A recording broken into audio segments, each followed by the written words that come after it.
Assalamualaikum saudaraku, kesulitan dan cobaan di dalam hidup merupakan sebuah hal yang sering dirasakan oleh semua insan. Namun, di sini Abi Rahmat akan menyampaikan 5 penyebab kenapa hidup kita terasa susah. Yang pertama, meninggalkan sholat. Sholat merupakan ibadah wajib bagi umat muslim karena sholat adalah tiang agama. Berarti, jikalau satu kali meninggalkannya, maka sudahlah hidup seseorang.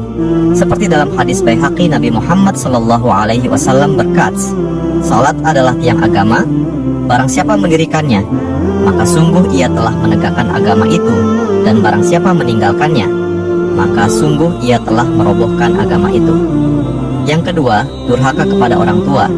Jika pernah durhaka kepada kedua orang tua, segeralah minta maaf dan berbaktilah pada mereka, karena hal ini termasuk jadi penyebabnya kesulitan hidup. Sesuai dengan hadis Ibnu Umar, 3 orang yang tidak akan dipandang Allah di hari kiamat, yaitu yang durhaka kepada orang tua, yang kecanduan alkohol, yang juga mengungkit-ungkit pemberian. Dan 3 orang yang tidak akan masuk surga, yang durhaka pada orang tua, dayuts, atau membiarkan istrinya melakukan maksiat, dan lelaki yang menyerupai perempuan. Selanjutnya, yang ketiga ialah orang yang jauh lisan dan hatinya dari Al-Quran adalah sebagai petunjuk bagi manusia dalam kehidupannya, yang dapat memisahkan antara yang hak dan yang batil, atau antara yang benar dan yang salah. Al-Quran mengandung banyak pokok ajaran, sehingga seluruh hidup dan kehidupan ini menjadi teratur. Seperti keterangan dari Quran, surat Taha, ayat 124, yang artinya, "Dan barang siapa berpaling dari peringatanku, maka sungguh dia akan menjalani kehidupan yang sempit." Lanjut yang keempat, bergaul dengan orang-orang yang buruk. Akhlaknya akhlak begitu sangat penting untuk dimiliki oleh manusia.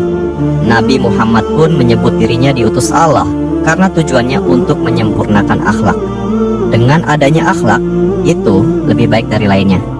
Dalam hadis Madarijus Salikin menyebutkan, padahal akhlak itu sangatlah sederhana, berbuat baik kepada orang lain, menghindari sesuatu yang dapat menyakitinya, baik fisik maupun hati, dan menahan diri ketika disakiti. Dan yang terakhir ialah orang yang tidak bersyukur dalam hidup.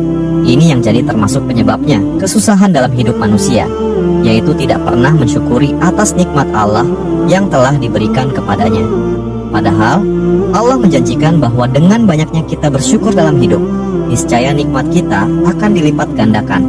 Hal ini tertera dalam Quran surat Ibrahim ayat 7 yang berisi, "Dan ingatlah juga tatkala Rabbmu memaklumkan, sesungguhnya jika kamu bersyukur, pasti kami akan menambah nikmat kepadamu.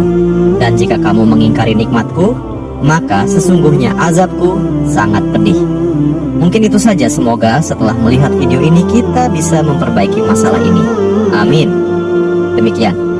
Wassalamualaikum warahmatullahi wabarakatuh.